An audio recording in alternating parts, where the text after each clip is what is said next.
Okay, welcome everybody. We are learning insights of the VaShemesh on the Hagaddah.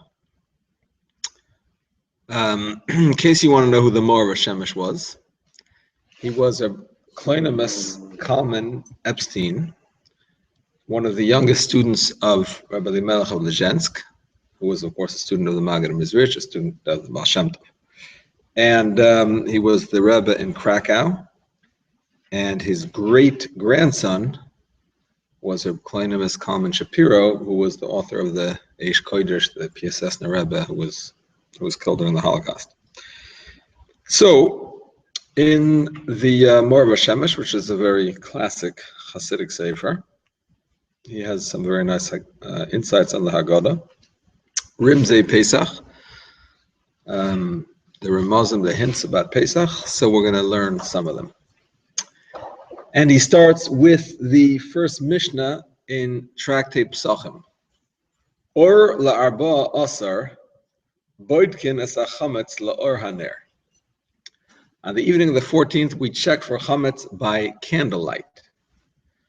So, according to the Zohar, chametz represents the Yetzer Hara, and matzah represents the Yetzer Tov. Chametz is all bloated and egotistical and arrogant, and matzah is humble. Also, matzah is very simple bread. Can't really have anything in it besides bread and water, so it represents a person who's happy with what they have, and that's it. Whereas chametz can have all kinds of ingredients, it represents extra pleasures and so on in a negative way. Now, if you pay close attention to the letters of chametz and the letters of matzah, you'll notice that they're exactly the same, except for one small line. The mem and the tzaddik are shared by both, and the ches and the hey are almost the same letters. All you are missing in the hey is a little line that the ches has. And the difference between ches and hey is the difference between a rasha and a Baal Tshuva. Because the opening on the ches is only on the bottom, and it represents somebody who's only going down.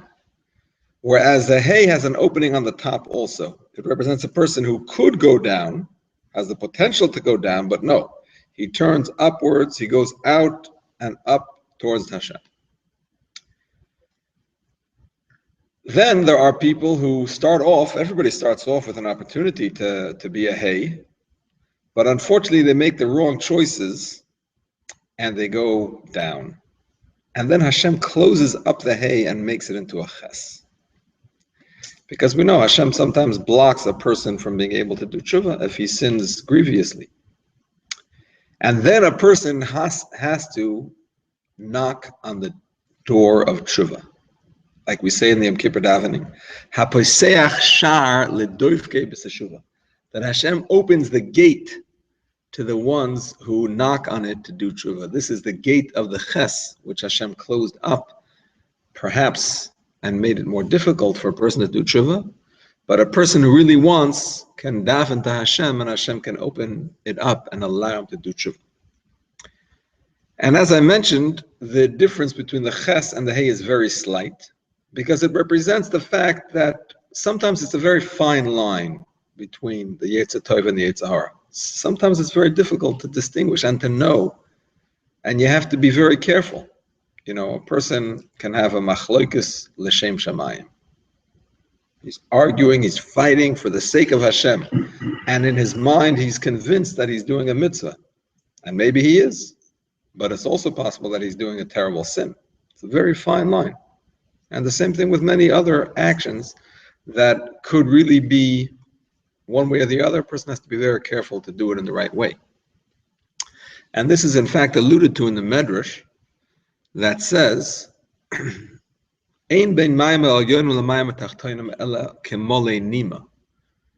there is no space between the upper waters and the lower waters. Hashem separated between them on the second day of creation. Upper waters are in the atmosphere, and the lower waters is in the sea.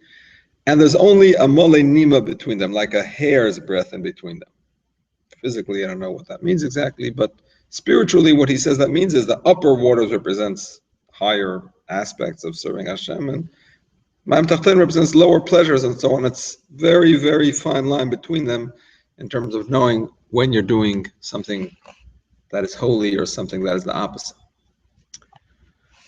So, or la'arba asar means if you want to shine a light into the 4 realms, arba asar means of course 14, but it also means 4 and 10. Arba is 4 and asar is 10. If you want to shine a light into the 4 worlds, Kabbalistically there are 4 spiritual realms. Each of those realms contains 10 spheres, right? Kabbalistically. If you want to shine light into those, boitkin es hachametz, you have to split open the ches. The word bedek can also mean a crack, like bedek habayis, to repair the cracks in the house. So boitkin es hachametz means, or can mean, to split the ches. You have to split that ches, open it up, to be able to bring light into the world at large and your own personal world, and change the ches into a hey and serve Hashem. Of course, this is true any time of the year, but Pesach, Erev Pesach, and so on and so forth is a special time for tshuva, just like when the Jewish people left Mitzrayim the first time, Hashem extricated them, even though they weren't worthy. So every Pesach night, we all have that opportunity to start from fresh. Okay, so that was insight number 1. Here goes insight number 2. We say towards the beginning of the Hagaddah, Avodim hayinu lepare b'Mitzrayim. We were slaves to Pare in Egypt, and so on.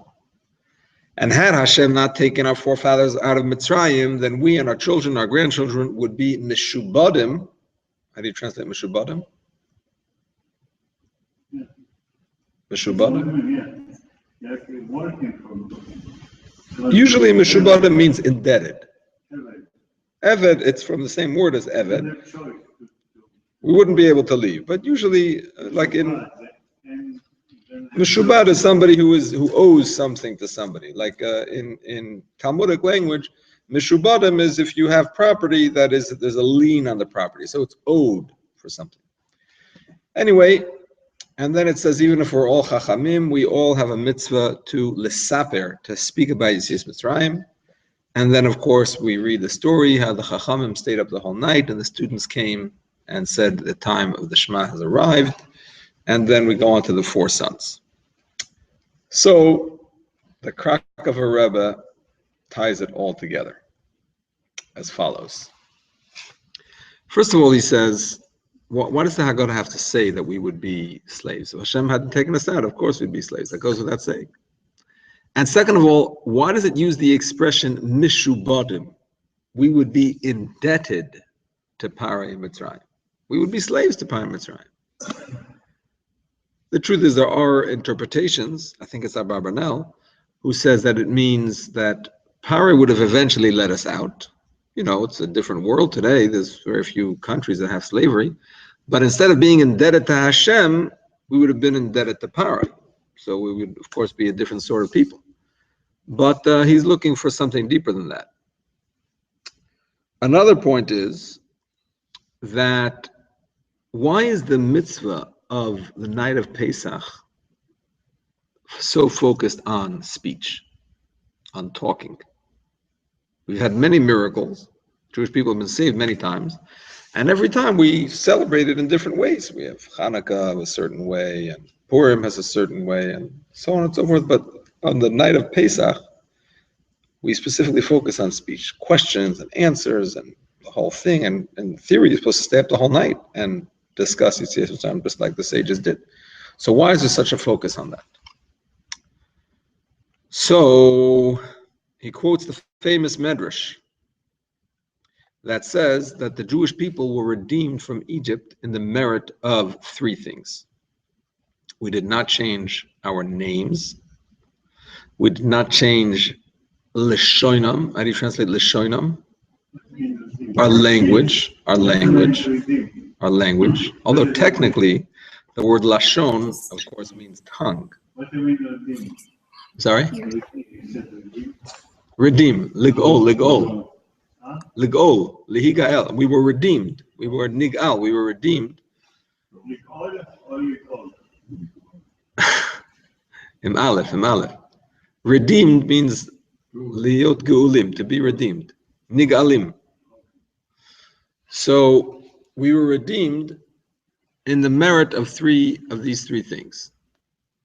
He doesn't get into the third. What's the third thing? There's different sources. Some say it was the clothing. Some say it was the fact that we didn't speak Lashon Hara, which is of course a question because the Dasan and Aviram spoke about Moshe.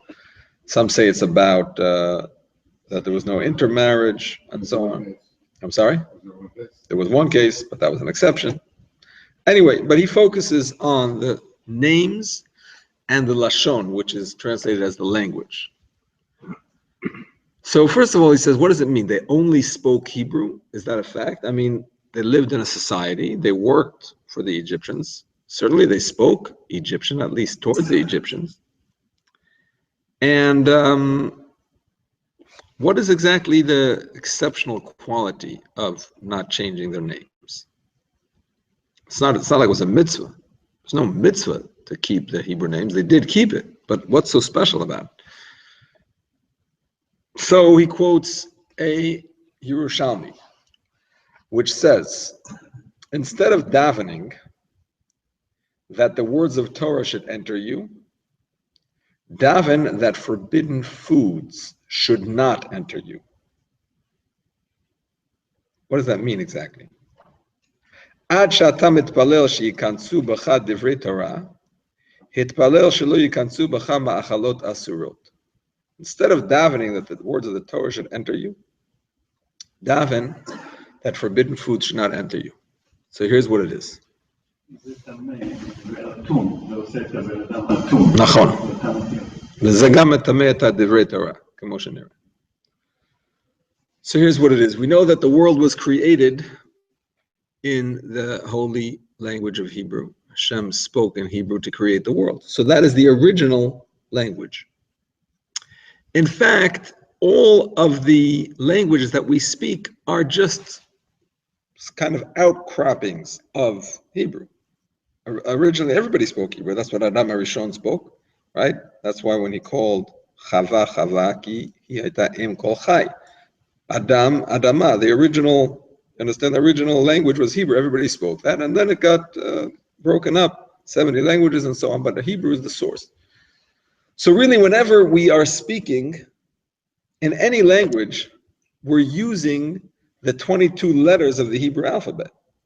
Of course, if we're speaking English, in our minds, we're using A, B, C, D, but really, A is Aleph, and B is Beis, and C is Samach, or whatever, and so on and so forth. We're just speaking it in a different way. And the vowels, it's all the same. It's all the Hebrew vowels, but we're using it in a different way. Nachon? And we don't have a W, but nevertheless. So the point is that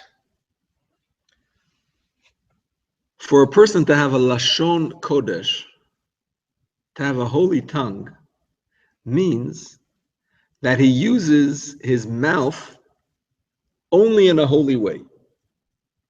He doesn't speak anything false.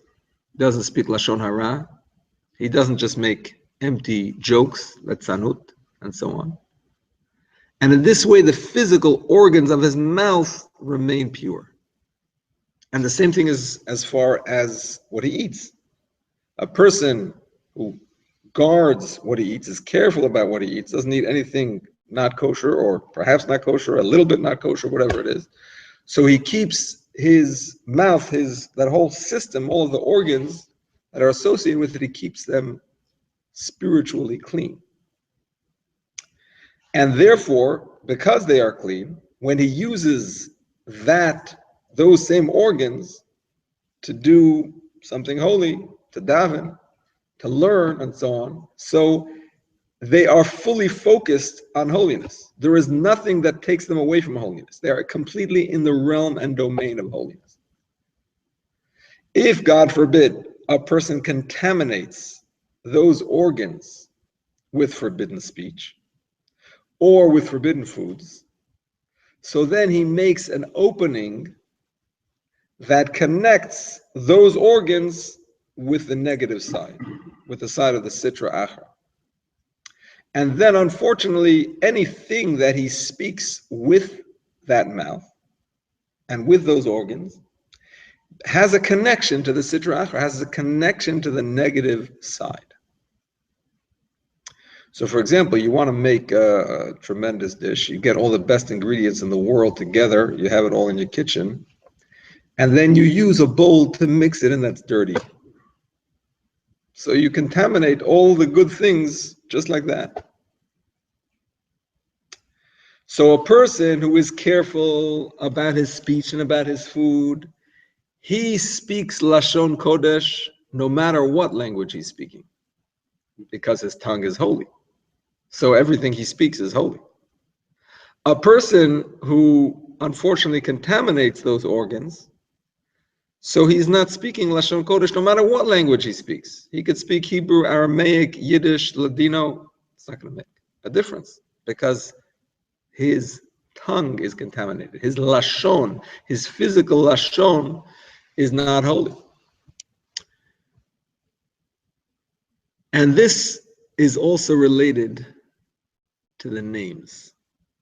There's a famous teaching which originates in the Zohar, if I'm not mistaken. It's always easy to say something originates in the Zohar because who knows the whole Zohar that's going to argue.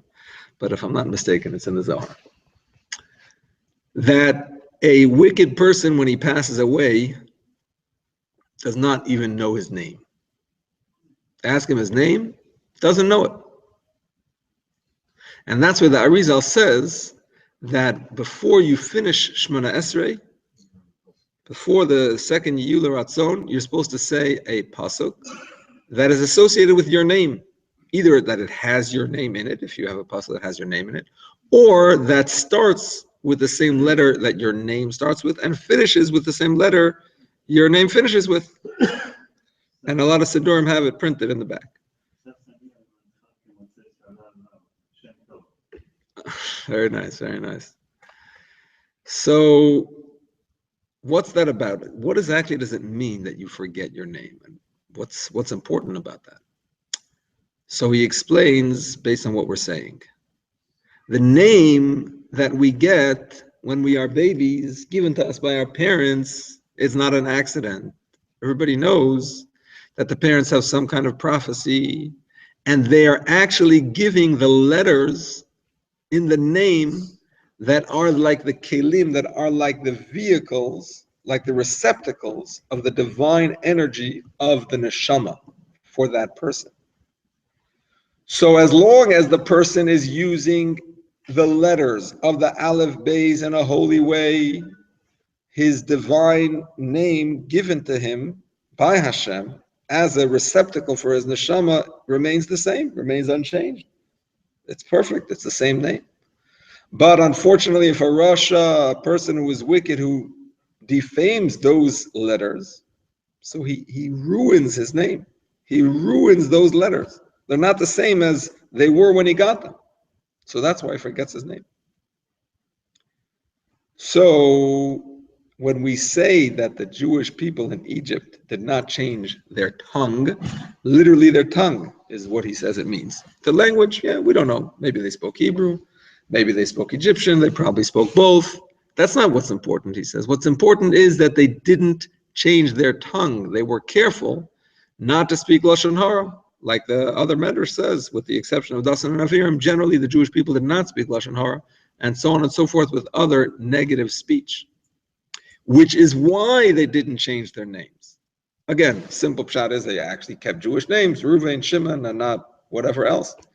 But in a deeper way, because they didn't change their language, meaning to say their holy, pure language, as a result of that, they did not change their names. Their names remained holy as they received them when they were born.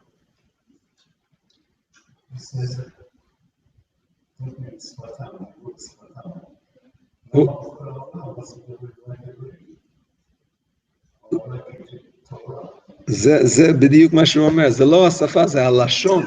It's not the language, he says. It's the tongue, it's the kedusha. You could speak it in any language, but if it's kadosh, then it's lashon kadosh. If it's Hebrew, but it's not kadosh, then it's the opposite. That's what he said.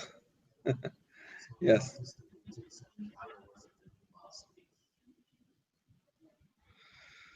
It's a good question. Honestly, he doesn't say that they didn't do any averis with their speech. They didn't do averis of speech with their speech. That's what he says. That's what he says. I mean, the truth is that when you do another avera, and you use your tongue for it. So why is that not also ruining it in some way? But he focuses on the main function of the mouth, which is communication. That they didn't ruin. So yes.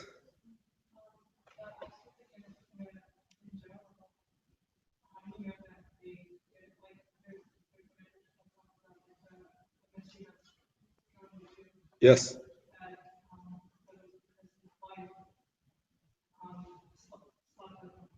Right, but that was an exception. Shlomit. Well, yeah, she.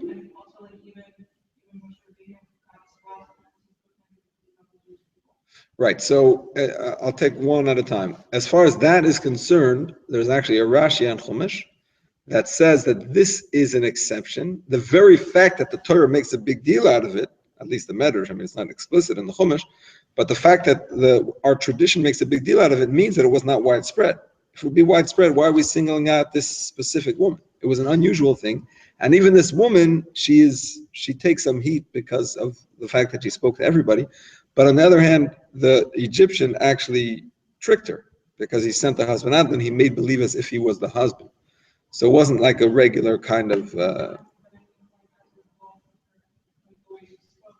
understand. Oh, you mean the way she spoke? Yeah, I understand what you're saying. I understand what you're saying. And her son spoke worse than lashon hara, but yeah, son spoke blasphemy. But in terms of Dasan and Aviram and the lashon hara they spoke, that's a hard question. I don't know the answer to that. And again, we have to say it was an exception, and All right. Well, honestly, that was lashon hara on Moshe's level. You know what I mean? This lashon hara you're allowed to say if you have a valid reason to say it. So Moshe was saying to Hashem, "Listen, what am I going to do? I'm going to come. They're not going to believe me." On Moshe Rabbeinu's level, that's lashon hara because he should have. I'm sorry. No, I'm not saying it wasn't lashon hara. I'm just saying on our level, if we have a real reason to say something that because it's an issue that has to be dealt with and we're trying to deal with it, it wouldn't be considered lashon hara. So on Moshe Rabbeinu's level, still he shouldn't have said it. How should he have gone about it? I don't know, but he shouldn't have spoken that way about the Jewish people. So I'm not saying it wasn't lashon hara, but it was on Moshe Rabbeinu's level. That's what I'm saying. So the point is that this is what it means when it says, even if we're all chachamim and we all know the Torah, mitzvah aleinu lesaper b'yitzias Mitzrayim.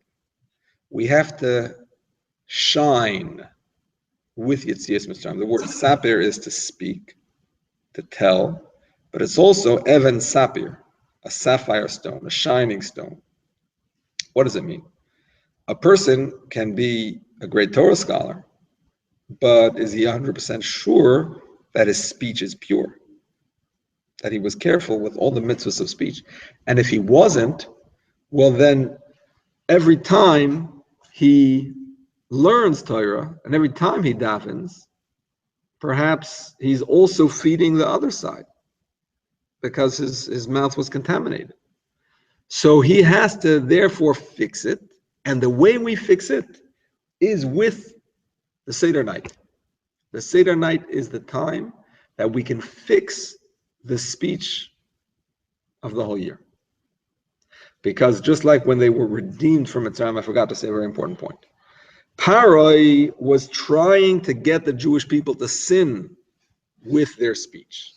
Because Paroi knew the power of speech, And he wanted to divert the Jewish people's spiritual energy into unholiness. Right? When we sin, then the Gentile nations in whom we are exiled get the divine energy that should be coming to us, they get it instead.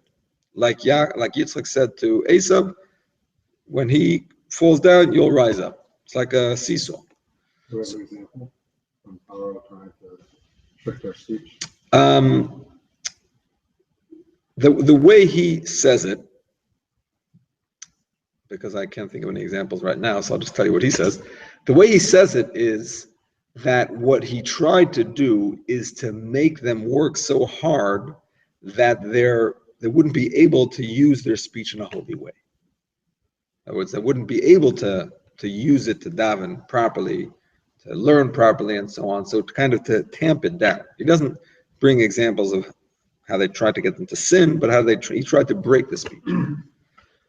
But we do see an association between parai and the neck, because parai is the same letters as ha'orif, which is the back of the neck, and parai had three officers, which are the sar hamashkim, sar ha'oifim, and sar ha'tabochem, which is the baker and the butcher and the wine steward, and those are associated with the three vital pathways in the neck, which is the air pipe and the food pipe and the veins. So Pari has this connection with the neck. Pari's whole effort was to try to minimize. The head represents full understanding of Hashem, and the heart is the feeling. So Pari tries to minimize the connection between them. It shouldn't be a full connection. It should be constricted. The air pipe, which air has water vapor, is mashkim. Tabochem, is that right? I think tabochem is like blood. It's butcher, red, and so on. I think so. So, and then the oifim is the food pipe.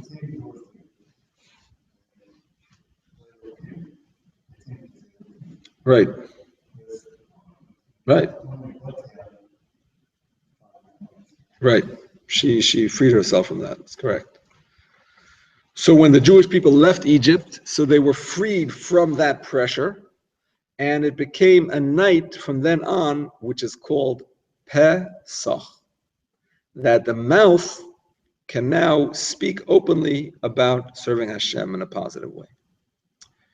So, even though in the Torah it's called Chag HaMatzos, the festival of matzahs, but the Jewish custom is to call it Pesach because of this concept. The mouth speaks. It's a time that we can renew and rejuvenate our speech and focus it on being holy.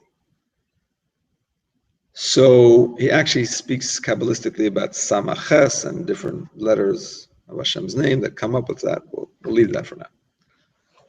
So with this, he explains the story of the sages who were sitting in Bnei Brak and discussing Yetzias Mitzrayim the whole night, until the students came to them and said, the time of reading the Shema has arrived.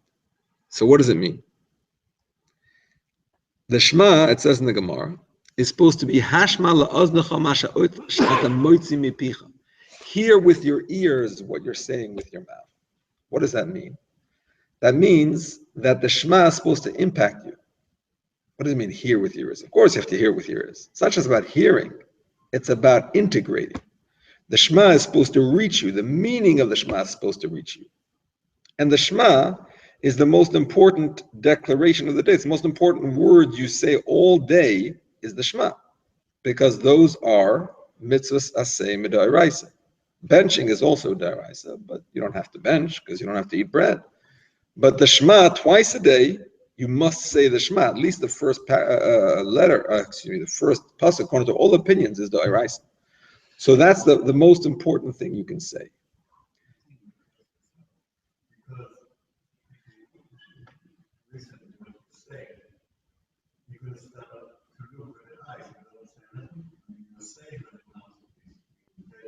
Concentrate better.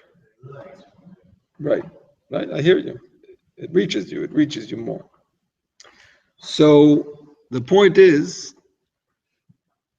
that the Shema we're supposed to say with full concentration. And we're supposed to think about that Hashem is one in Ches and Dalet, in seven heavens and in the earth and in all the four directions, and all kinds of mystical, deep meanings in that, but just in the simple sense that Hashem is the only power. Everything that happens in the world is only from Hashem, and to really devote yourself to Him. So a person tries to do that, but sometimes he is not successful in that. Why is he not successful? Possibly because he's using the same tongue to say the Shema, and that same tongue, just an hour earlier, he used to share a bit of juicy gossip. So how is that tongue going to inspire him in this way? Like my wife's teacher once told her in school, you think you're just going to go to the movies and that's it, and it'll be the end of it. No, you'll go to the movies, and then when it comes time for Ne'ilah, and you really want to concentrate, that's when that movie is going to come back into your head. So it's not so simple. You can't just turn things off once they're in your system. So a person wants to be able to say Shema with full concentration. It's not so easy if he has ruined his power of speech. And that's what the student said.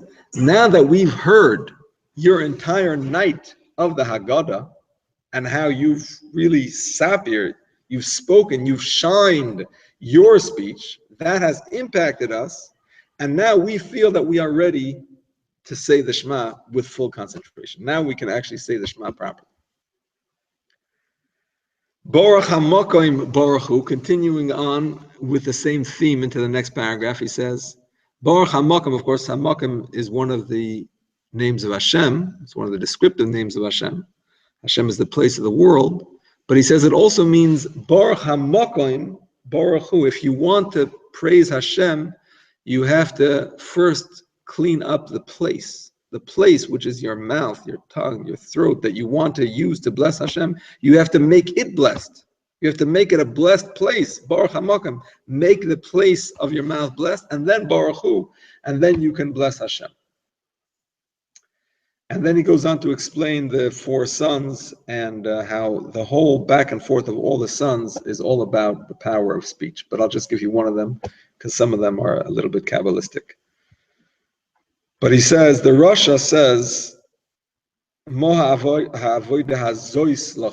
what is this in the feminine, avoida for you, this work for you? So he says that zois in the feminine is referring to the Torah Shebaal Peh, the oral Torah. In general, in terms of the written Torah and the oral Torah, the written Torah is like the masculine, and the oral Torah is like the feminine, because the oral Torah receives everything it has from the written Torah. So the wicked son says, what do I need this oral Torah for? All day you're learning, more learning and more learning. I mean, because that's the main focus of learning, is usually the oral Torah. Of course, we learn the written Torah too, but the main focus in the yeshivas and in our time is usually to learn Gemara and Halacha and Chassidus. It's all oral Torah. He says, what? It's a bother. It's an avoida. I don't enjoy it. What is it? So we say to him, Af ata hakei es shinav. That means we tell him the word shinav, which means teeth, also is the same word as Mishnah or Shanu, learning. And we say your learning was weak. You never learned properly. Of course you don't appreciate learning, because you never learned it properly. You only ever learned it as a pain. You never really enjoyed a sugi of Gemara. You never learned a piece of Chassidus and said, Geschmack, that's so special. Baruch Hashem that Hashem sent me to the Sefer, that I was able to learn this and be inspired. You never experienced that.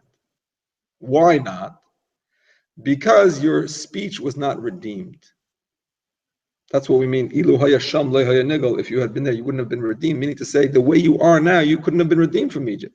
They were redeemed from Egypt because they had clean speech, and you don't have clean speech. So because you've spoken in negative ways, even when you come and you sit down to a shir and you want to learn, it doesn't go for you, because you've contaminated those organs.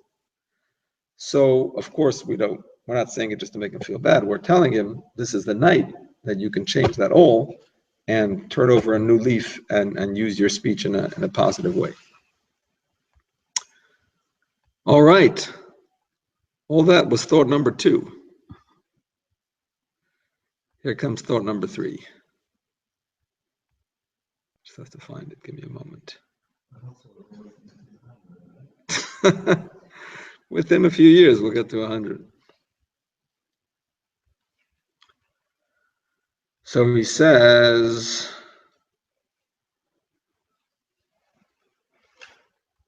what does it mean that Hashem redeemed us? Loy al yedei malach. This is the short one. Loy al yedei malach v'loy al yedei soraf ala kadosh baruch hu b'chvoido v'atzmai. Hashem redeemed us not through an angel, not through a soraf, which is a fiery angel, not through a shaliach, but rather Hashem Himself. Excuse me. So he says what this means is that we know every time a person does a mitzvah, they create a positive angel. Chas v'shalom, they do the opposite of a mitzvah, they create a negative angel. But when you create positive angels, ki malochav yitzavalach l'shmorcha b'chol derachacha, the angels that you create, they are what helps you in your serving Hashem. God forbid, the negative angels can direct the person more in a negative way. But if the Jewish people had been doing mitzvahs in Egypt, even though we just finished saying they did certain mitzvahs, which is why they were redeemed, but on the other hand, they did not keep the actual mitzvahs that they were commanded to keep. The language and the names, those are all extras, which they did. We're not taking away from them, obviously. But the mitzvahs that they were supposed to keep, for example, serving one God, bris milah, the 7 Noahide laws, they weren't keeping it. And how much more so they weren't keeping the entire Torah, which they didn't have to keep, by the way. Only Shevet Levi kept it, but they weren't keeping it. So when it came time to redeeming the Jewish people, I'm sorry?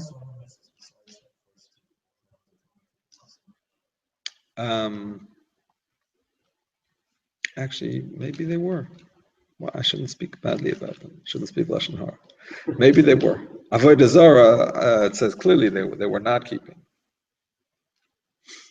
But Arias, apparently they were actually. Yeah, so I don't know. I take it back.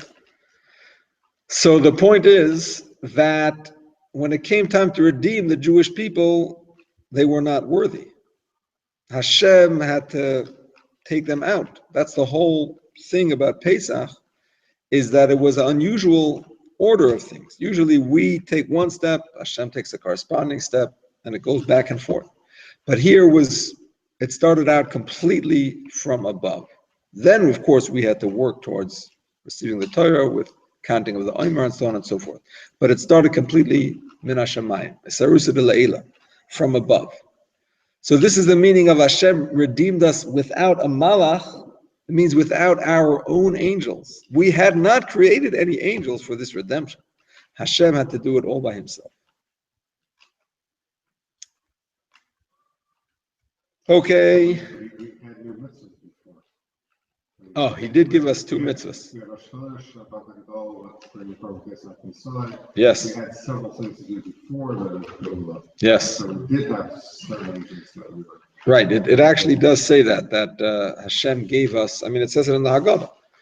That Hashem said, "B'damai chayi, b'damai chayi." He saw that we were naked of mitzvahs, and He wanted us to be able to be redeemed. So He gave us the blood of the Pesach and the blood of the Milah. So it's all relative. We were relatively naked. We were relatively without a malach. In terms of being redeemed, we had not done enough that our own angels could redeem us. It's a qualitative event, not a quantitative, right?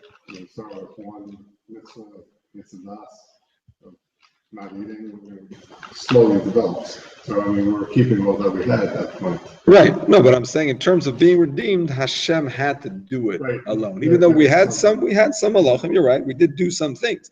But at the time of the redemption, that's not what got us out. It was Hashem.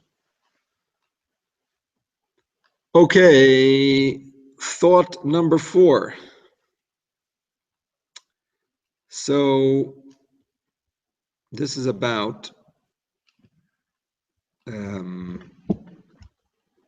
Dayenu.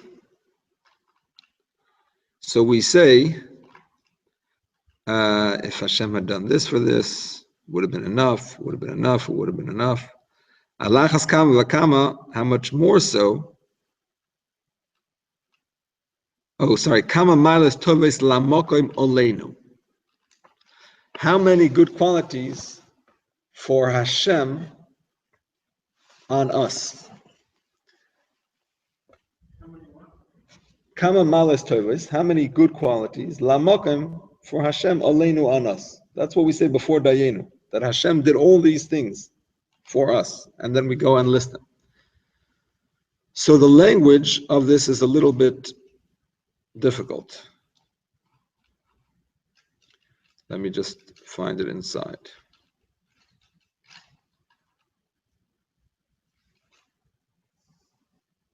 It should have said mi mokim aleinu, right? Mi mokim. That Hashem, the malas tovos, the good qualities came from Hashem on us. So he says the simple pshat is that a tzaddik eats only to satisfy himself, and therefore he's happy with whatever he has. He does not ask for anything extra. Whatever Hashem gives him, he's happy with. If he has extra, mamish, he's so appreciative of it. The wicked people, on the other hand, no. Beten Rishoim Techsar, the pasuk says. The belly of the wicked is always empty. No matter what you give them, they're never happy.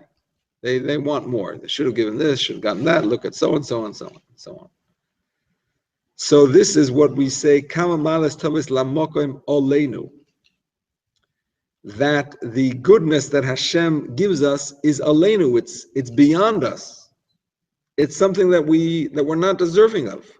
We feel it's something extra. Everything we received is extra.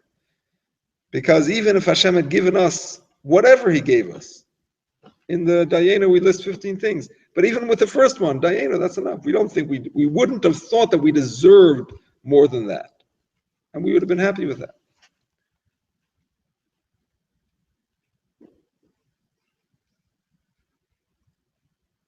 Okay, thought number 5. And I saved the best for last. Matzah zu sha'anu oichlem al shumma. This matzah that we eat, for what reason? Al shum shalai hispik v'tzeikem shalavasinu lahachmitz. Because the dough of our forefathers did not get a chance to rise. Until Hashem, the King of Kings, redeemed himself and revealed himself, and redeemed us. So, what exactly is the question? Why we eat matzah? I mean, we eat matzah because Hashem said to eat matzah. And anyway, what do you mean we eat matzah because the dough didn't rise? They ate matzah in Egypt already. They ate matzah in Egypt the night before they left. On matzah, they're already told to eat matzah. So the idea is, like we said before, that we know the Jewish people in Egypt needed to be extracted. They had descended to the 49th level of impurity. Had they stayed any longer, unfortunately, they would have been finished. As a holy nation, we could have been a tribe. Exactly. Those that couldn't be extricated, they couldn't continue. Nevertheless, Hashem recognized that we couldn't extricate ourselves on our own, and we were on the brink of even Him, so to speak, not being able to save us. So, like the pasuk says, "Lemani esa," Hashem says, for my own sake, for the sake of the continuity of the Jewish people, of Avraham, Yitzchak, Yaakov, and so on and so forth, Hashem went in and He took us out.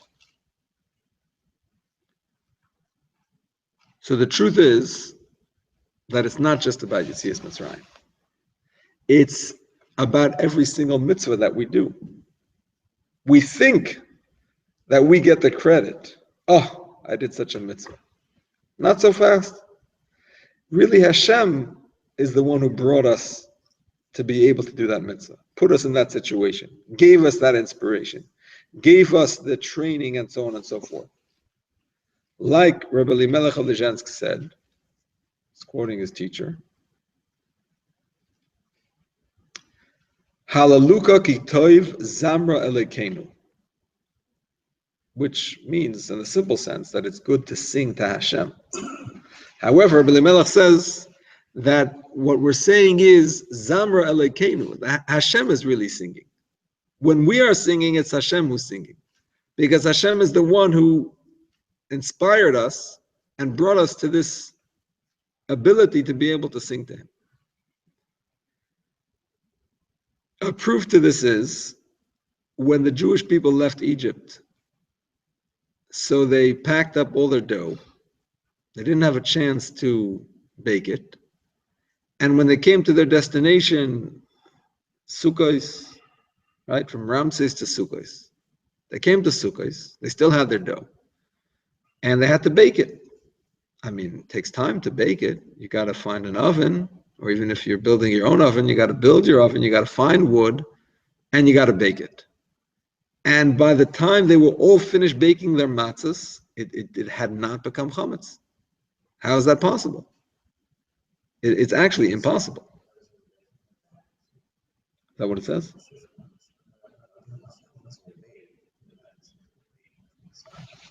Okay. Well, it's not really so much about time. I mean, we don't need to stick to our car, right?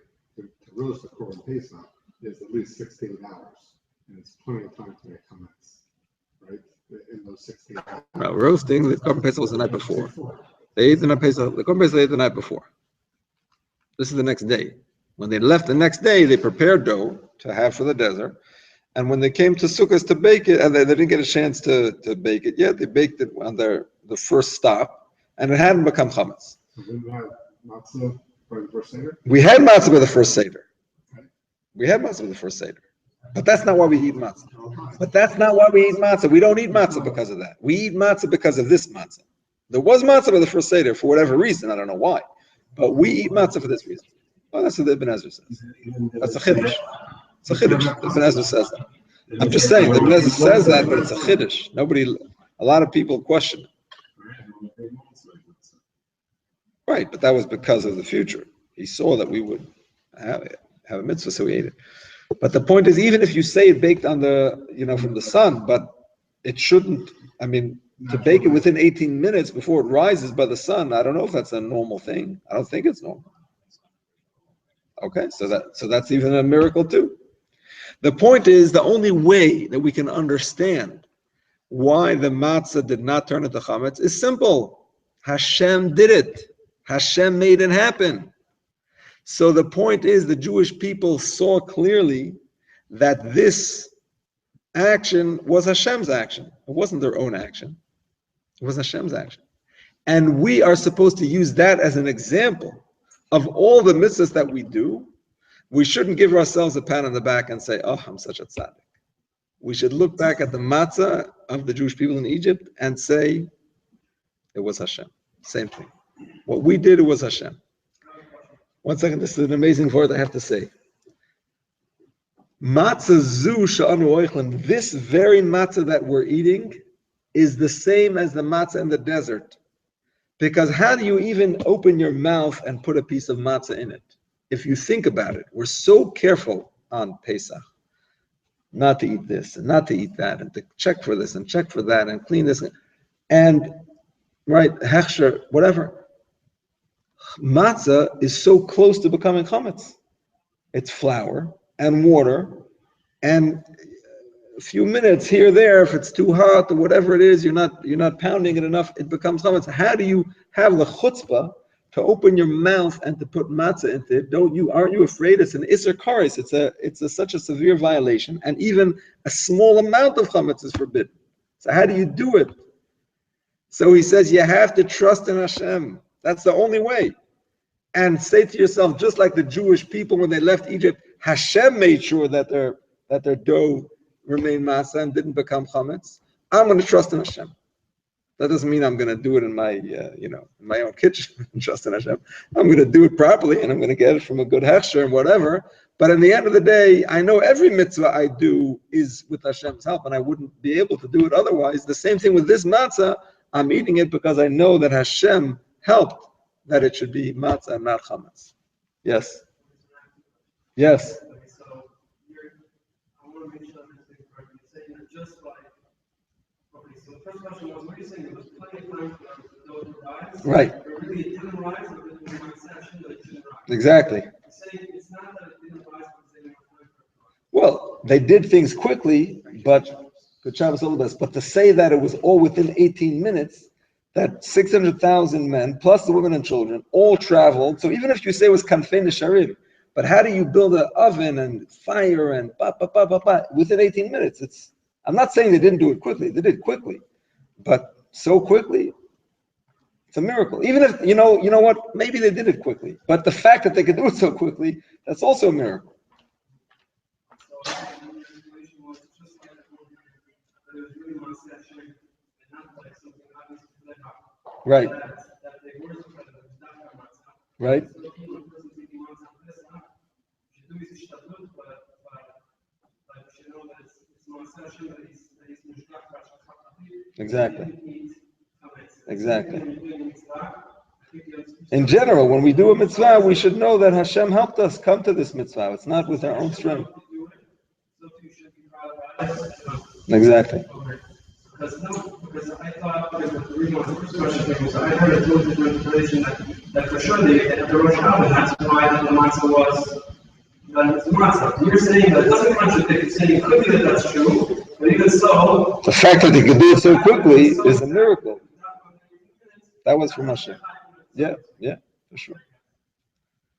Very good. I wish you all a kosher and happy Pesach. One more question. Yes.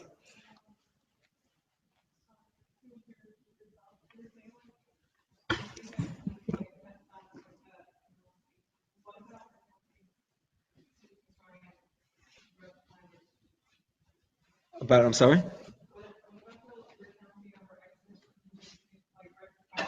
Yes. Basically, because this night is a special night with a segula, with a power to rectify our speech, because that's when we were redeemed from Egypt, which was a place that had this kind of pressure about speech. So it's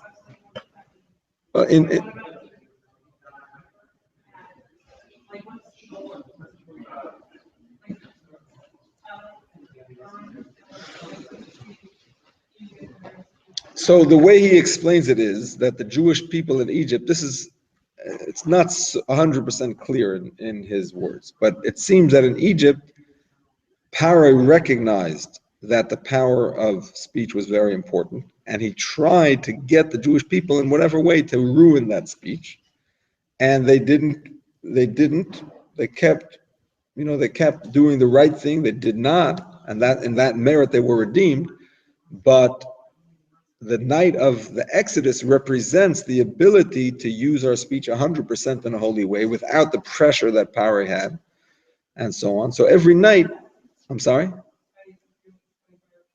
Oh, so how do we do that? How do we bring about this redemption of our speech? By using the speech in a holy way. So this is the kind of the vehicle to transform our speech and make it holy from now on. Even if it was not perfect until now, this night is a night to redeem it, so to speak, and purify.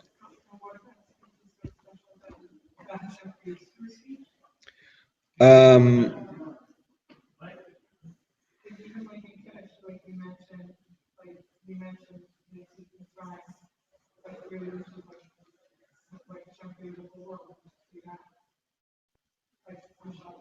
right, that's a separate question.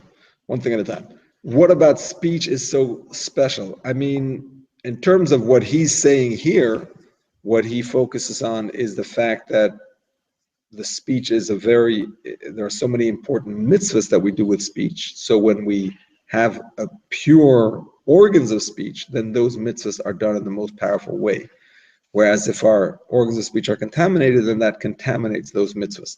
But in general, the power of speech is considered a very important power because, first of all, the human race, what makes us special is the ability to speak. and when we speak, we kind of concretize what's within us, and it becomes more real. Like make real, make it significant, when you exactly. Yeah, that's why, by the way, he also brings here an interesting thing. He says, even a mitzvah of action, you're supposed to sanctify it with your speech. The Kabbalists say l'shem yichud. Before every mitzvah, they say a special l'shem yichud, because the power of speech is a special power, and you're supposed to imbue it into the mitzvah also.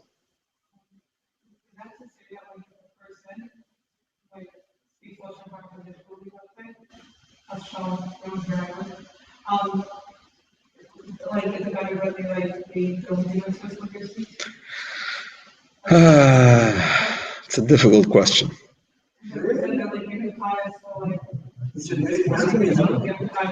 Right.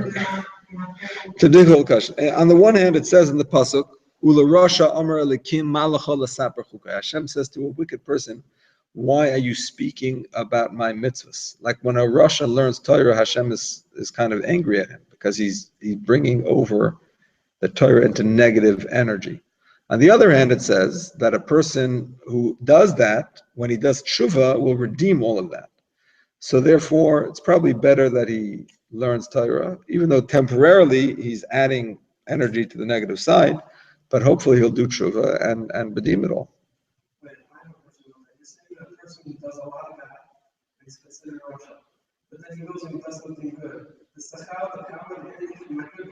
Not all of it. No, not all of it. Not all of it, but some of it.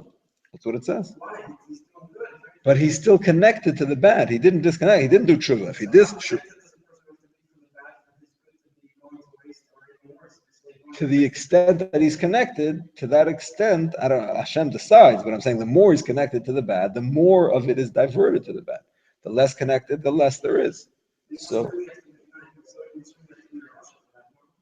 Like I mentioned, all Orthodox people, let's say, do, hopefully not, but yeah. Right. Right. Again, a small amount, depending on what it is. That concept is Kabbalah, that a person that's connected to the negative side is.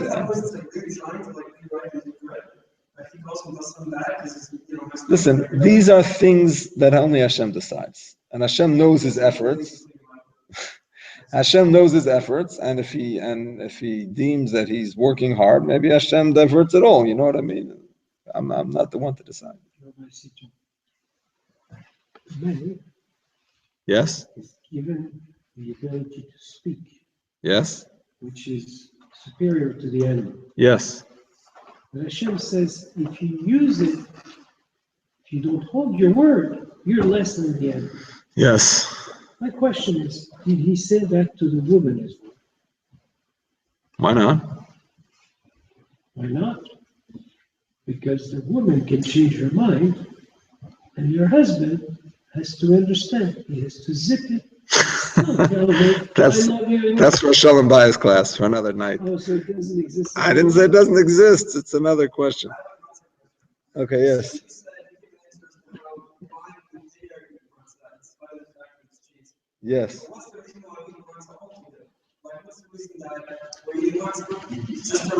Well, it's a mitzvah. We just said it's a mitzvah. It's a mitzvah. It's in the Torah. It's a mitzvah. What he's saying here is that the lesson of this mitzvah is to teach us about all mitzvahs. That all mitzvahs are really Hashem's helping us do it. But there's many layers of meaning in the matzah. It's a very important mitzvah. Split the ches. Split the ches is to fall. To fall is open up in the sky. To fall. 8 is to fall. Open to the sky. We split. The head is down open. And we split it with 4 times we say the 4. Right. Why is 4 open? You mean because it's a dalet? So it's open on the side. That's open. Okay. But that's our- In Hebrew, you don't write it that way, but I hear. Very good. I wish you a kosher and happy Pesach. All the best, Pesach. It's good that you're here in honor of this Yontif. Thank you. Thank- How are you? How are you? Thank you, Rabbi. Thank you. All the best. Shkaya, shkaya.